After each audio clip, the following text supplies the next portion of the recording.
بہتر نہیں ہے کہ وہ بھوکا رہے یا پیاسا رہے، کیونکہ اصل مقصد روزے کا آپ کو حاصل نہیں ہوا۔ روزے کے ڈیفینیشن میں یہ آتا ہے کہ آپ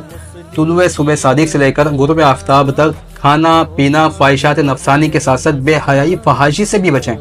امام غزالی نے جو روزے کی ڈیفینیشن لکھی ہے، اگر آپ وہ پڑھ لیں تو ان کے حساب سے تو روزہ ٹوٹتا ہی جھوٹ بولنے سے، غیبت کرنے سے، بہتان درازی، ان سے روزہ ٹوٹ جاتا ہے، جن کو ہم مکرو بول کے ایڈجسٹ کر لیتے ہیں کہ چلو اتنا تو چلتا ہے، ٹھیک ہے۔ تو روزے کا پھر اصل مقصد آپ کو حاصل نہیں ہوا، بھوکے پیاسے رہے تو آپ کو کیا حاصل ہوگا؟ اس لیے کہ روزہ آپ کو یہی بات بیان کر رہا ہے۔ قرآن کہتا ہے یا ایھا الذین آمنوا کتب علیکم الصیام کما کتب علی الذین من قبلکم،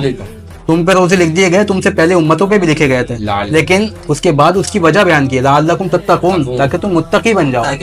صاحب پرہیزگار بن جاؤ۔ پرہیزگار کی جو ڈیفینیشن ہے جو قرآن کریم کے سورہ بقرہ کی پہلی آیت میں پڑھتے ہیں وہ یہ ہوتا ہے، کافر کے لیے متقی ہونا یہ ہے کہ وہ کفر سے بچے، اور مومن کے لیے متقی ہونے کا مطلب یہ ہے کہ وہ گناہ کے کام، حرام کاموں سے بچنے کے ساتھ ساتھ مشتبہات جو ہوتے ہیں ان سے بھی بچے گا، حتیٰ کہ جو مکروہ معاملات ہیں وہ ان سے بھی بچے گا۔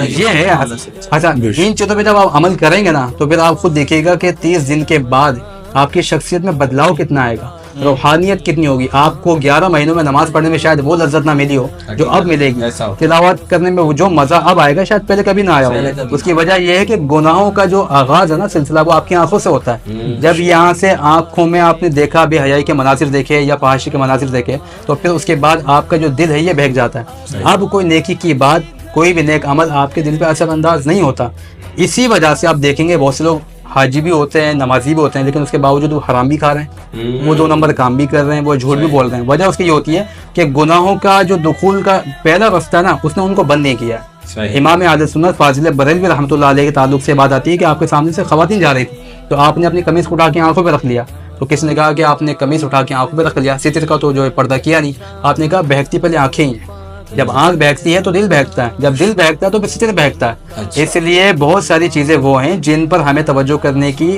جو نا بڑی اشد حاجت ہے اس زمانے میں۔ ہم نیکیاں کریں مگر گناہوں کے راستے کو بند کریں، تاکہ نیکیوں کا جو اصل مقصد